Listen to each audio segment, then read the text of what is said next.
mais uma vez aqui com este sol gigante. Ai, tá muito ruim essa filmagem, gente. Mas é o jeito, fazer o quê, né? Já tentei tampar, coloquei cortina, coloquei tudo, mas não adianta.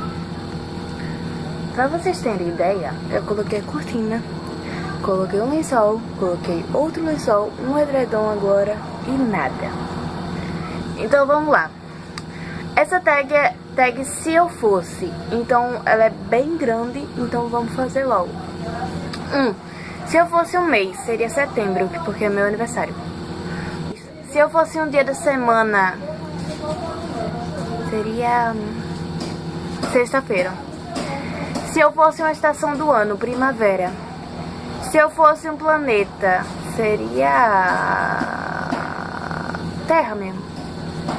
Se eu gostasse, se eu fosse uma direção, seria a direita. Se eu fosse um móvel, seria uma penteadeira. Se eu fosse um pecado, eu seria a gula ou a luxúria. Cadê? Se eu fosse uma pedra, seria uma rocha. A rocha? Se eu fosse uma planta, seria um cacto. É um cacto, pronto, um cacto. Se eu fosse uma flor, seria uma rosa branca. Se eu fosse um clima, seria inverno. Se eu fosse um prato, seria lasanha. Se eu fosse um instrumento musical, seria violão. Se eu fosse um elemento, seria o fogo. Se eu fosse uma cor, seria branca. Se eu fosse um animal, seria uma cadela. Ou uma gatinha. Gatinha não, porque eu não gosto muito de gato. Uma cadela.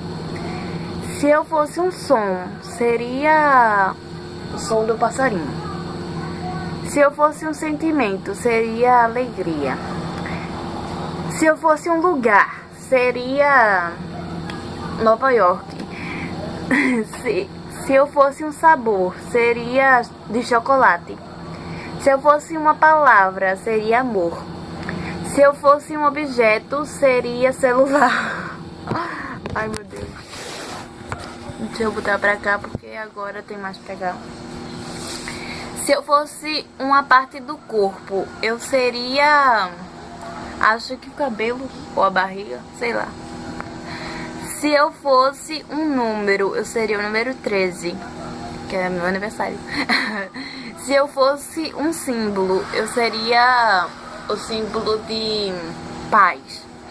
Se eu fosse uma música, eu seria Dia, Lugar e Hora de Luan Santana. Um beijo, foi esse vídeo. Espero muito que vocês tenham gostado. Clique em gostei se você gostou. Se inscreve no canal, me siga em todas as redes sociais. Um beijo e até o próximo vídeo.